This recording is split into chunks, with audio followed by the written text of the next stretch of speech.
All right, welcome to today's session on the road again, Our Messy Now. I'm Melanie Dalacek. I'm the Executive Director for the Society for Scholarly Publishing, and I'm excited to be introducing the Scholarly Kitchen Roadshow here. It's great to be back in person, but we're also really thrilled to have all of you joining us online as well. While we were all focused on adjusting on new ways of working and living under the pandemic, what did we miss? What are the most important new developments in scholarly communications over the past 2 years, and what might be on the horizon? Several Scholarly Kitchen chefs and guest authors will cover these questions, including the latest developments and changes to copyright, accessibility directives, efforts to make our workplace more exclusive, and more. The Scholarly Kitchen is the blog of the Society for Scholarly Publishing, and it now has more than 15,000 subscribers. Today's panel will be moderated by Rick Anderson. Rick is the University Librarian at Brigham Young University. Prior to this role, he was an Associate Dean for Collections and Scholarly Communications in the J. Willard Marriott Library at the University of Utah. He has worked previously as a bibliographer for YBP, as Head of Acquisitions Librarian for the University of North Carolina, Greensboro, and the Director of Resource Acquisition at the University of Nevada, Reno. In addition to being a Scholarly Kitchen chef, he's also a past president of SSP. Thanks. It is great to be with you both in fact and with you sort of virtually today. And I'm really excited to have the opportunity to moderate this panel discussion. I was noticing that I am the person on stage with the least hair, which is unusual for me. It's and this is a tremendous honor.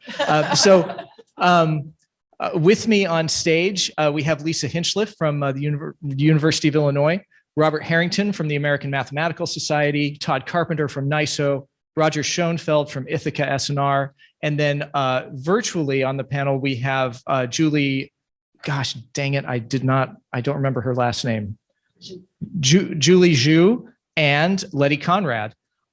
Who are all of us are chefs. We're contributing writers to the Scholarly Kitchen blog. And this panel discussion is sort of a regular feature here at Charleston and also at the SSP meeting, where we just get a bunch of us together, whoever happens to be here and is available, to talk in a mostly informal way about issues that are of importance to all of us in the scholarly communication ecosystem.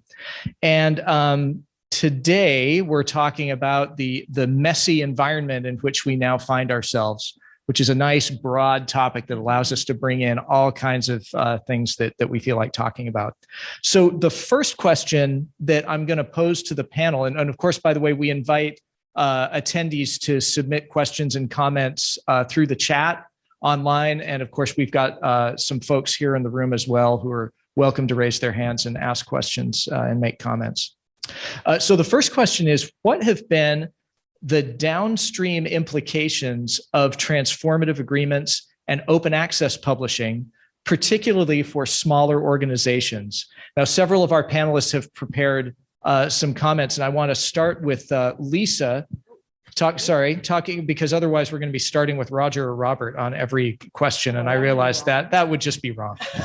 So we're going to start with Lisa, who's going to offer some comments from the library perspective, and then we'll jump to Robert, who will talk from the society perspective, Todd, who will talk from a systems perspective, and Lettie, who has some comments regarding the teamwork that's required to help researchers make this shift. So Lisa, we'll start with you.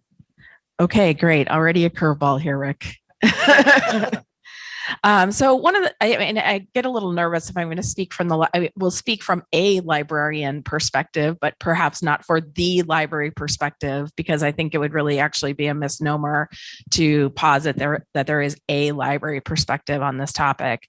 But I think one of the things that I have been noting as I've been attending an amazing number of webinars over the last 18 months, and hearing about people who are now in the throes of implementation of transformative agreements. So, we went through the webinars all being about negotiating them. Now we have them, and it turns out they're really complicated.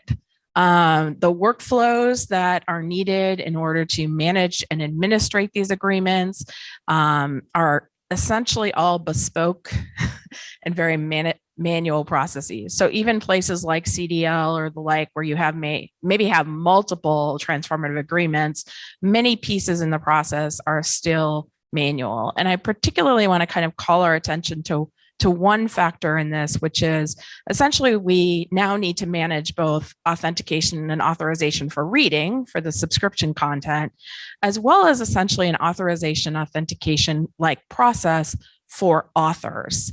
And the current workflows that have been implemented both locally at institutions as well as in publisher systems are demanding that authors actually understand even more of the process of how the back end works than we ever required our readers to understand. So while we don't have particularly seamless access for reading and being authenticated to read, we have an incredible number of stumbling blocks in the authoring process under a transformative agreement, much less the fact that they're all so bespoke and different. So I think I'd just like to focus our attention, especially in the coming year, on what we are going to do to untangle this, because having more transformative agreements with more bespoke criteria and processes is not going to, certainly not going to make authors happy with their libraries, because they will perceive this as the library's intrusion into their publishing experience. And we definitely want to be seen, no doubt, as partners with our faculty, not a stumbling block for them. Yeah, Robert? And I should probably preface, like Lisa did, with I am from a society. You're not from all of society? Well, depends on the moment, I suppose. But anyway, yes, I'm from the American Mathematical Society, a member organization of around 30,000 members. But we're a particular society, and we need to find sustainable paths to open access publishing. And we also need to do that in context of what our communities need, the culture of our particular community. And so for us, for example, article processing charges are somewhat irrelevant. Many mathematicians are just not directly funded. So article processing charges are sort of out the window. We do have an example of 2 gold open access journals with heavily discounted APCs that were not getting much in the way of submissions, and now we are getting a huge number of submissions just because we've made it completely free to members of the AMS. And we're looking at other models, including transformational agreements, but there's so much complexity there for us and potentially for our customers. We're afraid of that. We're also worried about the equity aspect. So if you're in a field that where some from our one institutions are well funded, who are able to make these deals, but others perhaps are in great mathematicians in liberal arts colleges. Are we creating a system of those who have and those who do not? And we worry about those issues. So we're not diving headlong. We're not against it in any way, but we just want to be absolutely sure we do what we do in context of what our communities need. Our sort of big approach this year, we've just launched a Diamond Open Access journal, a flagship journal across all of math, a sort of holistic view across pure and applied mathematics, which is a wonderful journal. And we found a donor to support it initially for 4 years, and then that, assuming the intellectual component is all working well, that will be endowed in perpetuity. And that feels like a way not to burden our authors and not to burden our readers. And that's the sort of, I realize it's not always scalable to find a donor to be able to do something like that. But for us, that's been a path to sort of saying, this is how we would love to do it. This is the right way for us to do it. And we want to find other models that work without the inherent complexity that I think Lisa was also referring to. So perhaps I'm capable of going on ad nauseum, but I won't. Could I use the moderator's privilege and just ask a quick follow-up question? Is the donor, is that what enabled you to go from an APC model to a completely free model? And if not, how financially, how did you make that work as a society? So no, that's completely separate. So the idea of the journal was born in thinking about it being a diamond or platinum, whatever you want to call it, journal. And then we found a donor to support that. The model itself is that the donor who supports the idea of the journal will donate for enough to keep thing moving along for 4 years, and then we will assess how the journal is doing, and then an endowment will be created from which the interest from which will support the journal in perpetuity, because you don't want to start a journal that suddenly fades because you don't have enough funds to support it. And that was done purposefully as part of thinking about what, if we were going to publish a new journal, which we haven't done for a long time, a flagship journal, this is how we set about thinking about it. Todd, how about from a systems perspective? Well, kind of building on some of the things that Lisa was talking about, I kind of thinking back to the world in the 2000s, where libraries had bespoke systems for e-resource management. We have these new products, we have these new services which don't fit into our traditional ILS system. So let's build bespoke database systems to help support our maintenance of this information. We're kind of going through that again as we're flipping the model for how publication is funded. We've spent decades building systems and standards for processing of subscriptions, EDI standards, et cetera. We don't think about these things much anymore because it's like, oh, we did that back in the 80s. But we're flipping the model now. So we're having to rethink all of the systems and infrastructure that support. How do we make sure that you're part of this institution? What agreement did you have? We don't even have a very good terminology to define much of these transaction elements, and what are people paying for, and how does a payment get split between multiple authors who have different agreements with 6 institutions, who's the lead author, et cetera. It's a very messy world that we're going to have to work through. The problem is a significant problem for smaller societies is they have to maintain their subscription systems and this other system for processing individual payments and authenticating individual authors. And those workflows, those systems don't talk to each other. At a publishing side, the authentication system for who works at your institution may or may not be connected to your authentication system for how you get access to subscribed content. Hopefully they're connected. Maybe you're using Shibboleth or some federated identity service. Shout out to Seamless Access. Seamless Access is a project that NISO has been running for a couple of years in partnership with Géant and Internet2 to simplify a single sign-on system, which also can be used to authenticate users for APC charges. Anyway, and aside. The challenge, though, is you have to maintain those 2 systems, which double your costs. It's not like we had print and print has gone away and we now are all entirely electronic. You have to maintain both. That continually builds costs, particularly for a small institution that probably doesn't have a lot of spare capacity.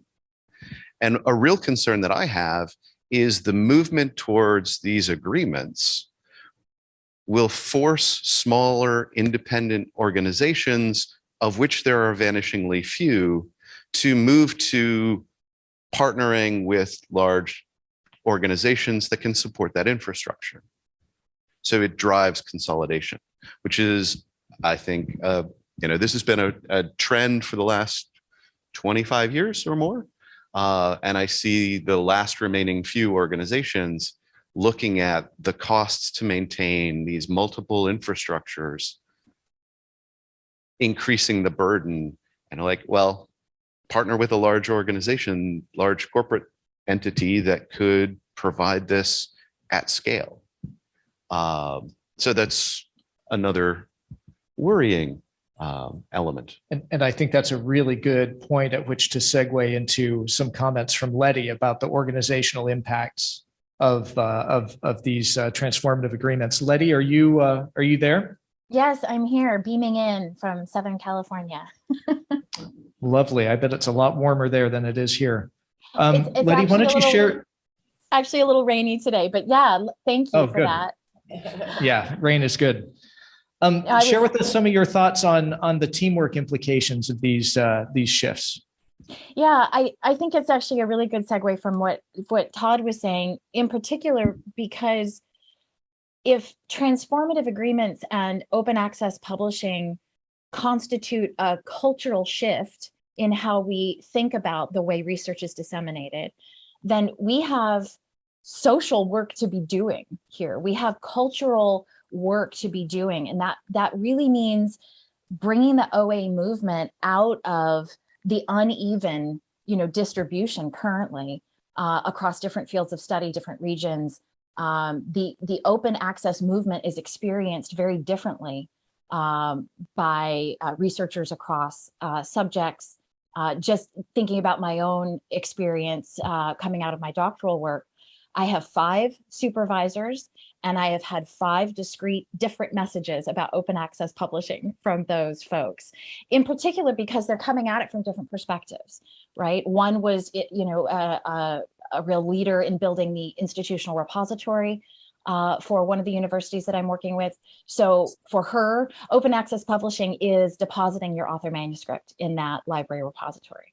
So everyone's coming to it with different perspectives, but the fact is, I think we're at a stage in this movement where publishers, funders, faculty, librarians, researchers, we all need to come together to shift our thinking. So we flipped the model, the business model, but now we need to flip the cultural model. We need to come together to speak in a much more synchronized way, in particular when we're talking to authors.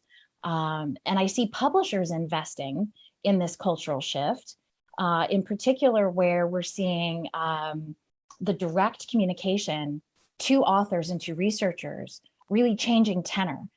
There's webinars, there's training sessions, there's resources being provided directly to engage with authors and potential authors to help shift that cultural expectation around what publishing looks like.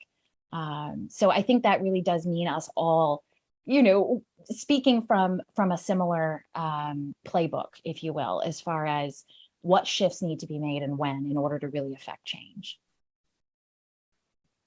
Great. Thanks very much, Lettie. So before we move on to our next topic, we wanted to just quickly pause and see if anybody has, so I know we've got some questions in chat. Does anybody in the room have any questions or comments that they want to raise? If not, we'll go to chat. How do you advance equity in diamond OS? That was actually me, and I meant that to be just not a note to myself. Continue thinking about questions.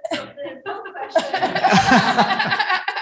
But it's a little bit more involved than that because I think you have the smaller authors from smaller, less public positions competing then to get the space in that diamond. So does that create its own sort of inequity? And are you giving any thought to that, or is it just all authors, all articles come in and you pick the ones that are most meritorious to be published? So let me just try to paraphrase the question for those who are remote. And Athena, you give me a thumbs up if I get it right. So I think the question is, in the context of a Diamond OA journal, what steps are we taking to ensure equitable access to the publishing opportunities? Is that boil it down pretty well? So I'm defining equity in this sense in terms of the burden that we would place on authors that wouldn't otherwise be there and publishing in a journal, a regular journal that might be a subscription journal or any other journal. So those kind of barriers are, how do I come up with the money? Or do I have to, as an institution, subscribe and pay money to read the content? So that's the sort of equity that I'm talking about. The way that the journal itself has an editorial board and what we call managing editors, but really editors in chief, that will look at each article and peer review the article. And so from that perspective, it's competitive, but that it is meritorious. Now, the question there is meritorious the same as equitable? I'm not quite sure I can answer that question. I think, especially thinking about this from a librarianship perspective, we can also ask ourselves then, if the role of the library is no longer provisioning access to read, in the case of a Diamond journal, is there a role for the library relative to Diamond publications? And I think one of the things that we will be faced with as librarians is, since there are plenty of places one can publish without a fee, that may or may not be a great place for your scholarship. So how do we help scholars find these Diamond journals that, if we're going to support publishing instead of reading, or in addition to, or however we want to phrase that, what is going to be our role? Because in the subscription world, libraries exercised a kind of quality filtering, if you will, by where we put our money. If we're not putting our money as a quality filter, what other kinds of things can we offer to our authors? And I think this is where there is a little bit of an equity question, because the American Mathematical Society gets to build off its brand for a long time that says, okay, so our Diamond journal comes with all of the brand quality that was built through a subscription model, and a new society will have a harder time even if they have a Diamond journal. May I just make a very quick response? And one of the ways in which we're thinking about equity in that sense is to have a balanced portfolio. So we don't think, for example, that everything should be open. We think that we want a balance of subscription. We have some journals that are just free, actually, not defined as open because they're not associated with Creative Commons licenses. So we want a balance, and that's how we view offering options. We just don't want to alienate anyone. All right, I think we'll go ahead and move on to the next topic, which is a discussion of what recent shifts in legal, regulatory, and standards regimes are impacting our work, and what levers are driving the market in this area or these areas. And here, what I think I'd like to do is start with Julie, and then Julie's going to talk about the responsibilities of various stakeholders with regard to standards. And then we'll go to Roger and ask him to comment on some geopolitical implications. So Julie, go ahead. Yeah, I'm maybe going to say something not very popular. So excellent. When we talk about the laws, regulations, and standards, I want to mention idealism versus pragmatism, aspirational versus executable. When we're working in the NISO standards group, we also always have to balance the two. So I understand many of us are passionate about the value movements like OA, privacy, DERA, but I think we also need to go back to the basics to review whether we have implemented best practices already proposed by NISO and other organizations. So I just want to give you an example and some numbers. I believe over 90% of the US libraries are using at least one discovery service, link resolver, and remote authentication tool. At least half of them have significant problems in configuring their systems. And so for subscribed or OA content, in last year, NISO published a newer version of ODI, including best practices for libraries to help libraries better configure their systems, plan upgrades or tool changes, and training their staff and patrons. But so far, only 4 libraries have published library ODI conformance statements. So the ODI Standing Committee is doing a series of workshops, and we welcome ideas to reach out to libraries. So I think it's important that we all pay attention to the newest trends, but you also need to go back to the basics to remember one of our primary responsibilities is to configure our systems to serve our end users. Excellent. Thanks, Julie. Roger? So I want to talk a little bit about the split that is taking place between geopolitically between a group of largely democratic and liberal and in some cases Western countries and China right now. And I think it's a split that many of us are concerned about and in some cases worried, disappointed about. some of us have wanted to wish it away or hope that it would disappear with the change in administrations in the U.S.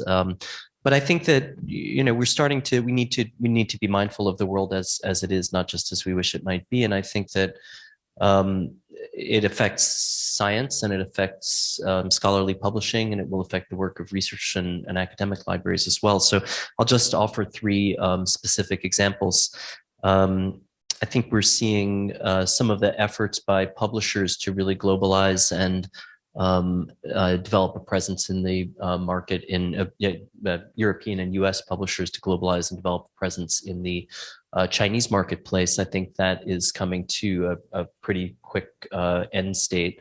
I think we're seeing all sorts of efforts to build up a more domestic publishing sector in China, and as well as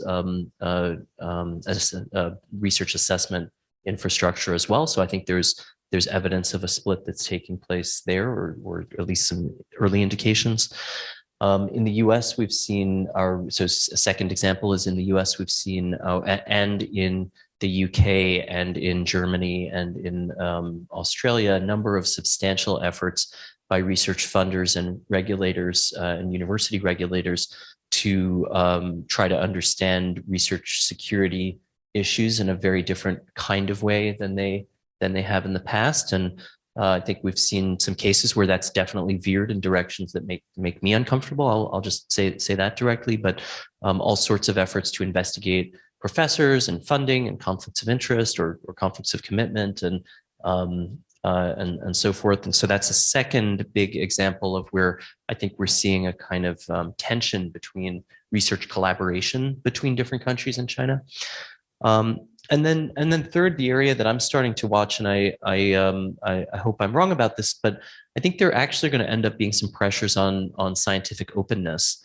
So for those of us who have hoped that open access and open science would sort of be this globalized panacea of collaboration and cooperation, I think we're going to very quickly see, probably in a field by field level, in things like material science, certain kinds of advanced material science, and certain kinds of artificial intelligence and big data work and so forth. I think we're very quickly going to see the limitations of scientific openness and open science, and it's going to be very interesting to see sort of how that plays itself out over the course of time. So that set of questions about how geopolitics is coming back into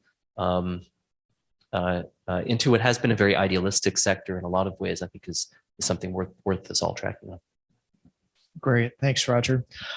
Lisa, I know, has some thoughts on copyright and platform directives in the European Union versus what we're seeing in the US. I'll describe this one. Yeah, and I think there's building on what Roger just said, I think he's paid more attention to the China situation than I have, but I've certainly been looking at the differing regimes and regulatory approaches to how the EU and the US have also perceived open access in the context of sort of furthering their economic interests. And so when you listen in the European Union countries or conferences, you hear a lot about open is actually sort of a political and financial and economic sort of lever, right? Like open is a way we will get what we want. And that actually has not been, which I think we can then see played out in things like the transformative agreements, where libraries have been putting their monies in the US versus what is happening in the EU, where it's really governmental money that's being driving. But one of the things that I think is also interesting to consider here is some of the work that's happening around copyright and particularly around platforms. And so this is where the EU copyright directive is particularly interesting to watch, as some of also our highest profile, if you will, lawsuits are connected with this. And this would be both lawsuits against Sci-Hub as well as the lawsuits that are currently pending against ResearchGate, which say, what is the responsibility of a platform relative to the copyright status of the materials on that platform? Now, obviously, Sci-Hub and ResearchGate are in different places in this ecosystem, let's call it. But particularly then, we can then start to see the downstream effects of this, for example, the work that has happened in the last year that I think many librarians I have found are not as aware of, the work to develop the article sharing framework, which Todd, I'm sure will appreciate, related to NISO here, and journal article versions, where publishers are, in the metadata, tagging the version of record and other versions so that when a file is uploaded to a platform by a researcher or publisher, that file can be checked against the article sharing framework to determine whether the publisher has decided that something so tagged is allowed to be uploaded. And what we're going to see then is this now information back to the person trying to upload it? Hey, Rick, did you know you're not actually supposed to upload this? Or is it going to be beholden on the platform to say, we may not accept this? And where that responsibility ends up might seem a little far afield from libraries right now, because libraries are also a little fraught in their relationship with ResearchGate.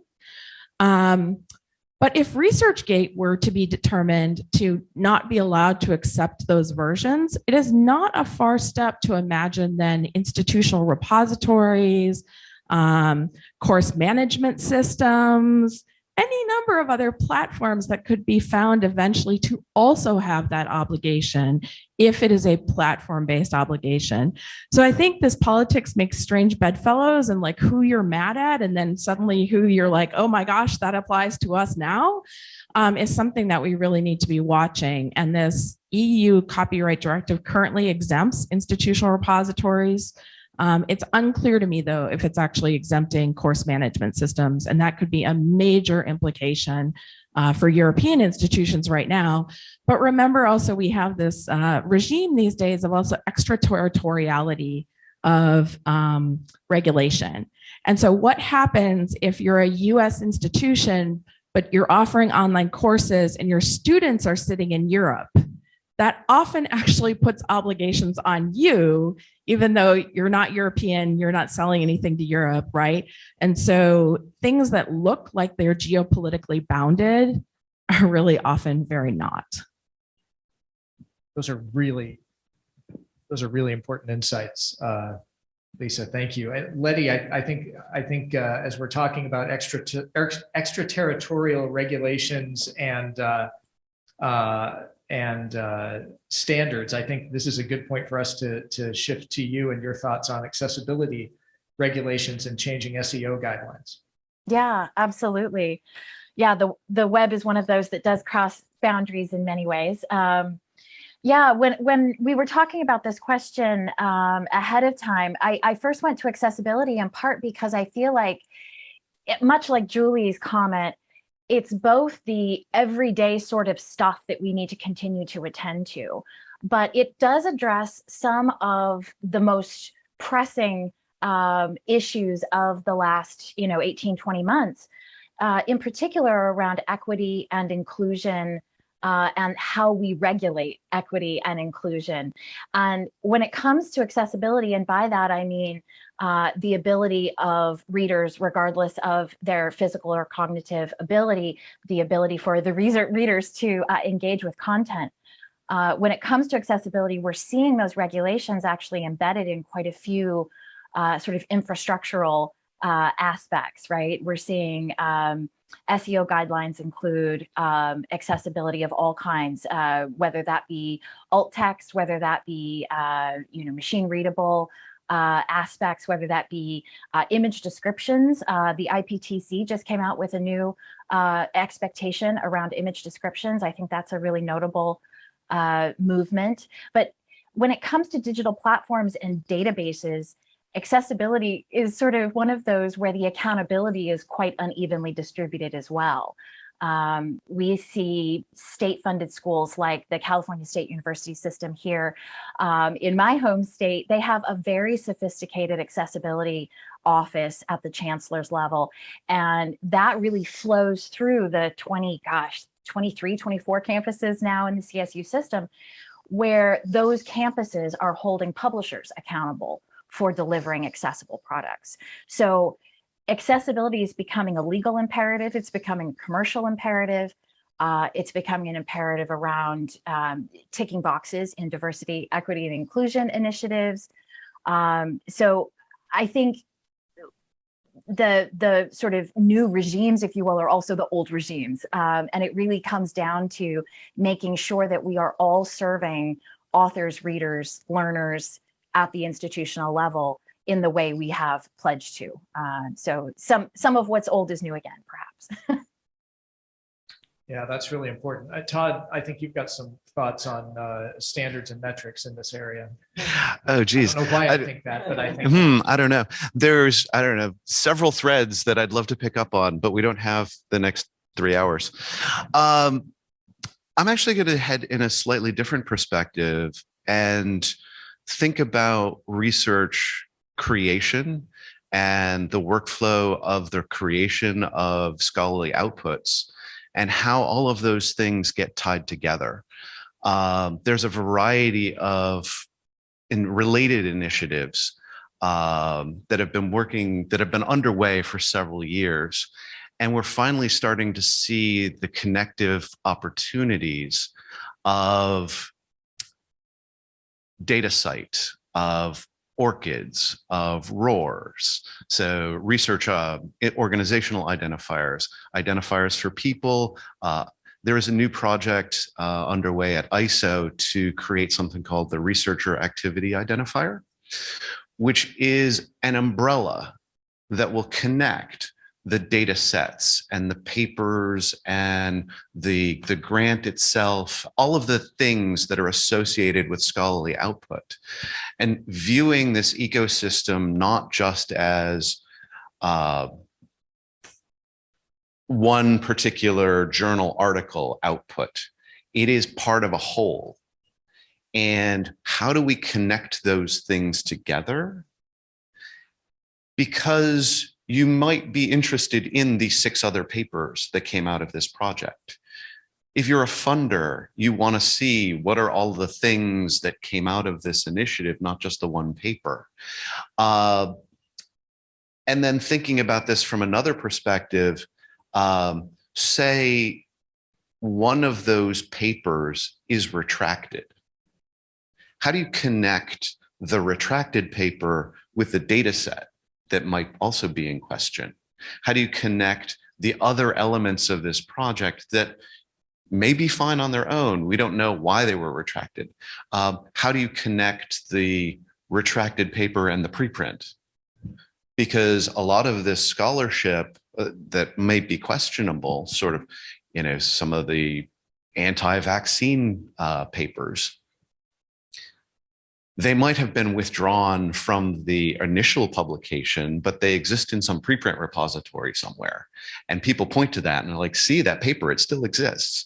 It's been published, but you don't see the connection to the, this is research non grata. We don't let's withdraw this. There's actually another session going on right now on this topic of retractions. It's another NISO project, but I think it's important to consider this as an ecosystem, not one-off things. And how are we connecting all of those things? We're starting to get to a place where the infrastructure elements are falling into place. And what will that mean for scholarly communications as we get out of an article-based world into a research workflow world? Robert, I understand you see some connections between these issues and open access mandates, copyright, and Creative Commons licensing. Yeah, so, well, you ran a wonderful Hyde Park debate yesterday on copyright. I do think copyright is fundamental. In an open setting, the author retains copyright, and a Creative Commons license allows for reuse of that work in various different forms. The problem I'm having is the automatic assumption that Creative Commons should be a definition of open, and the responsibilities that we face in actually letting the author decide what happens to their work. So, for example, a mathematician may or may not want their work to be reused in a commercial setting. They may not want their work to be derivative work.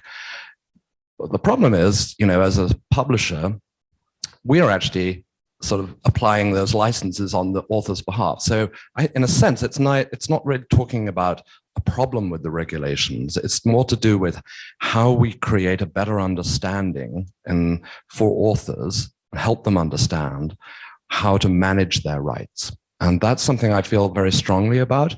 I don't have an answer to it. I'd love it if anybody has an answer to that one. But I do think we're not doing a good enough job of sort of saying, this is your right. And all we're doing is applying Creative Commons licensing to it. So if you don't want it to be reused, you need to understand what the implications are. Great, thanks, Robert.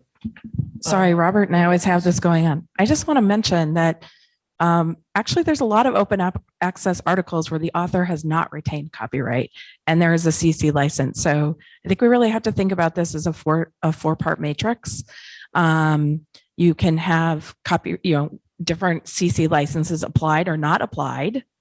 And you can have copyright retained or not retained.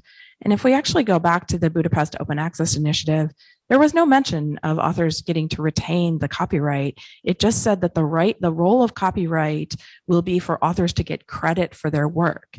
And the closest CC license is CC BY to that, but CC BY does not actually adhere to that original statement of the role of copyright.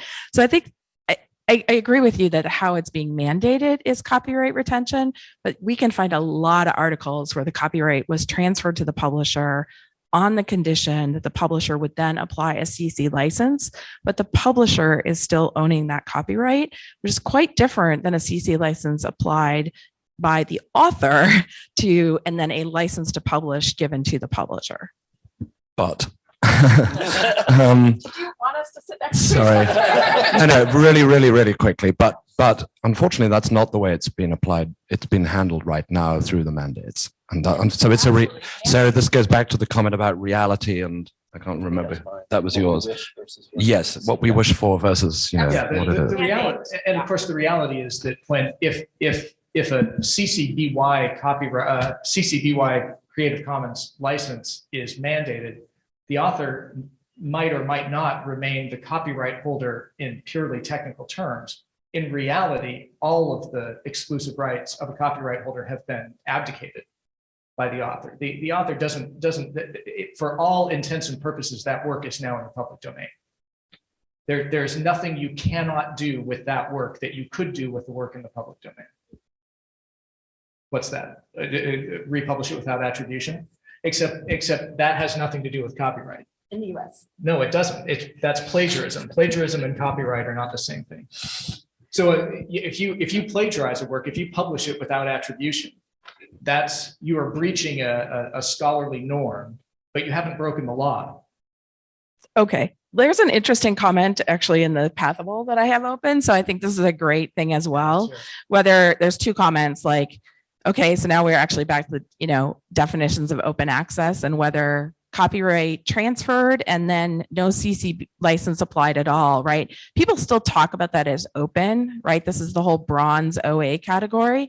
Most of things that are categorized by Unpaywall as bronze OA are copyright transferred and no CC license. And yet we're categorizing them in a lot of our sort of analyses as being open.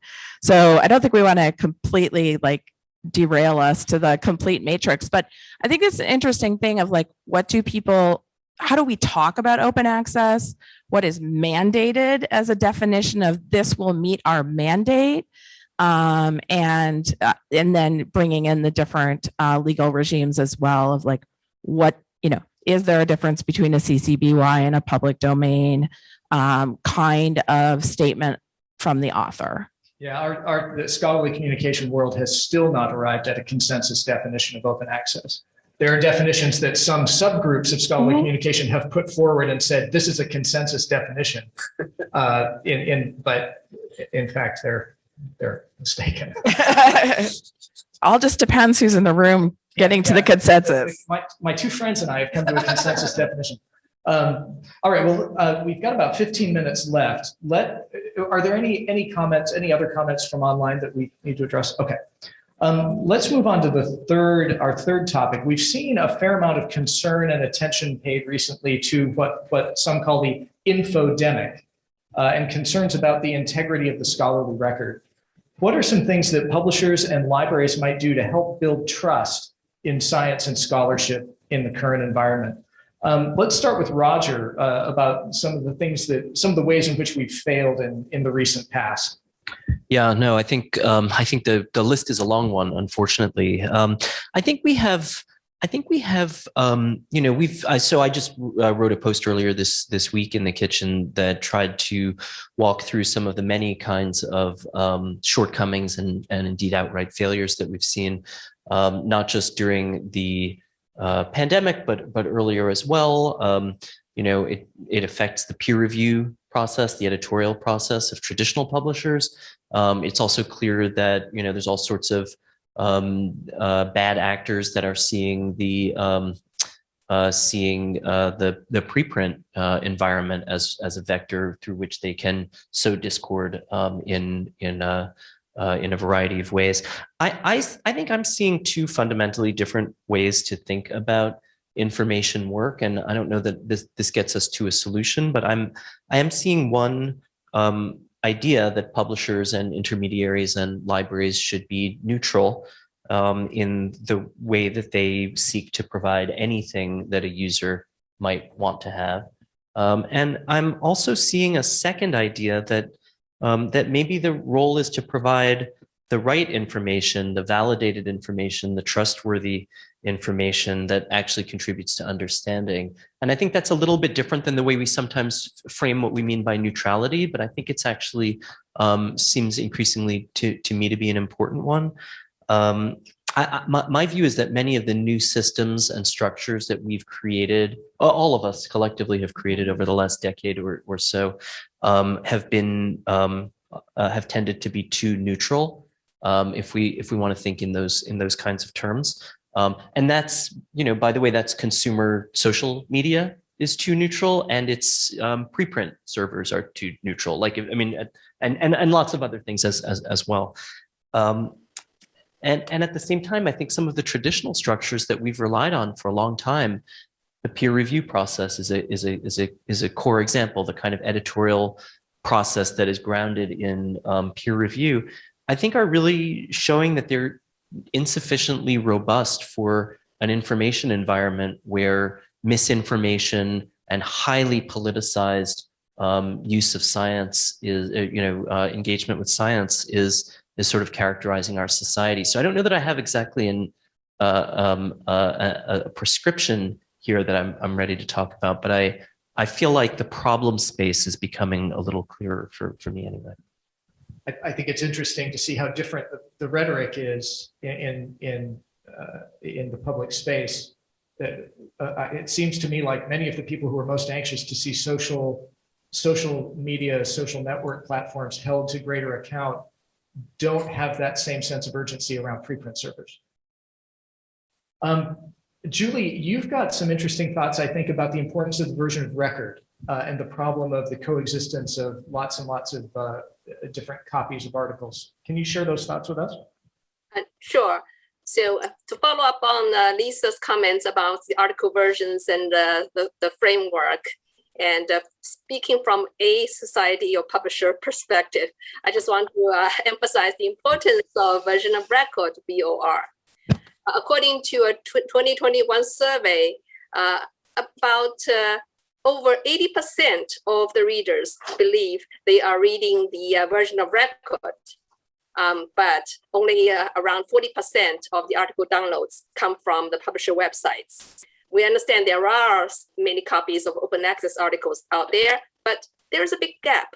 What does this mean? So do readers truly understand what VOR is? Do they know different article versions are not of the same value?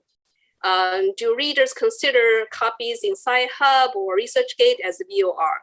So the question for us is, can or should libraries and publishers provide better training to readers on article versions and the importance of VOR? Another thing I noticed is that some indexing or library systems contain multiple article versions, but give more weight, visibility, and access to non-VOR, even when like a user affiliated with society or affiliated with institution should have access to the copy, or any VOR is totally open access. So the question is, can these systems give more weight, more visibility to VOR, OA or not? And can some OA repositories accept the OA VOR from publishers and not treat the pre-production copies as their most valuable versions? And another thing I just also want to mention is that I often receive inquiries from authors that they have multiple article versions in multiple places. It is difficult for them to track total downloads and citations, and that many and these may impact their promotions. So the question is, for all the search engines and indexes out there, can they try to group, link, or map all the different versions and merge the citations? And so as publishers, we still want everybody to know that VOR is of the highest value, and we hope various parties may provide easy access to VOR, whether it's OA or not. All right, thanks very much, Julie. Todd, you've got some thoughts about retractions and how we keep connections among all the various kinds of scholarly outputs. Yeah, I mentioned this earlier in terms of connecting the ecosystem of products and how do we signal to the users, the patrons, the readers, that this thing has been withdrawn as one element of this process. There is no consistency across publishers about how that is represented. There is no consistency about what actually happens with that object, that research object. Certainly, there's no connectivity between the preprint and the version of record that Julie was just talking about. But I think it's also important, and I think there's a role here for both publishers and librarians in the education of understanding how science is created, how science is communicated, and that just because there was one study that produced some result on a, maybe 10 people were in this study, that is not sufficient to say we've just cured cancer. And that study might be there might be a subsequent study that on a larger scale disproves the earlier study. That doesn't necessarily mean that there was a problem or it was wrong or scholars don't know what the hell they're doing. It's part of the process of learning and understanding. And I think fundamentally there is this issue that the issue of trust has come from an expectation of perfection, which is wildly unrealistic. And we could very well do more to educate the community about how science works and how scientific publication works and what the purpose is and what the end goal is. Roger. Yeah, I think you're right that science is a conversation, science is a process. I certainly agree with that. But I think that if you look at the way that science is used in our political discourse, it's fundamentally incompatible with that understanding of science. So whether that be because someone says, oh, you should trust the science says, and you can pick any topic on any part of the political spectrum, you can find one article that says that. And science— and it's always presented as the science. The science. And, some people are doing this with ill intent, of course. Some people are doing it naively. And in some cases, those of us who have a role in serving as custodians of this process, stewards of this process, I think have not really come to terms with the way that the process as it works when scientists are talking to one another is different when the whole world and every political actor in it can hear that conversation. And I don't know how we grapple with that, but I think it's more than just us. I think that's the problem that we're faced with, or a problem we're faced with today. So as somebody who's spent more than 25 years with the job title Information Literacy Librarian, I have spent my entire career trying to help people who are not inside the scholarly communication system make sense of this system as it is represented in publications, and as their faculty members say, you need to use peer-reviewed articles. And what does that actually mean? Because it may actually mean peer-reviewed articles, but it often just means sources I consider credible, which is really unintelligible to the student. But one of the things in my non-scholarly communications, scholarly kitchen world, I still have this information literacy research agenda and speaking that I do. And I've really been trying to grapple with then what is information literacy in this context where it is a global, public, politicized, open conversation where it is not a matter of speaking to an audience, but to multiple audiences. And what I'm observing is that many of our teaching practices assumed information scarcity. So the problem was finding an article on this topic, not grappling with an abundance of articles on this topic. But the other thing I'm noticing is that it's very difficult, because a lot of what we're telling people about things like preprints, if you go and look at the labels on the preprints, is don't use a preprint for this thing. But we actually aren't telling them what a preprint is for, right? So this is a little bit like a little kid where you're like, you know, no, you can't do that. And then they pick some other thing, which you also don't want them to do because you've just told them the one thing that they can't do, as opposed to saying, you can do one of these other three things that is okay with me, as opposed to an abundance of things they will come up with. So I've been thinking a lot, because I'm also a philosophy major, and Aristotle's notion of virtue as the mean between two extremes. And what would be the two extremes that I think we have to be careful about, which is now going to connect to the other things. You know, one extreme is naivete, where people just accept everything that they encounter as true, as reliable. But what I'm afraid we have done, particularly I will say as librarians with our information literacy programs, is we have driven people to the other extreme. And what is the other extreme of naivete is cynicism, where nothing is true. And so I can just pick whichever truth I want at the time. So if this is the case, then I mean, what I've been positing, sorry, it's a nice scholarly thing, right? Information literacy as the golden mean, the virtue, the person who is discerning, skeptical, but truth-seeking. Now, how you get billions and billions of people to that is a different question. I don't worry that as a librarian, I'm not going to have a job. But I really think we have to grapple with when you tell people don't use preprints for this, and you tell people that, oh, articles are retracted, and then you say, oh, but don't worry, this is the way it's supposed to work. That is not an intelligible statement, that this is the way it's supposed to work, that you would put out information you don't want people to use, right? Because we're not telling them what the purpose of those are. And right now, I'll tell you, mostly I see information literacy librarians just pretending preprints don't exist, just pretending, right? Like, just start with the library's discovery service and you'll be fine, which is not what's happening. And that, I mean, Lettie is like the person I would look to time and time again for the user workflow. That was a really long answer.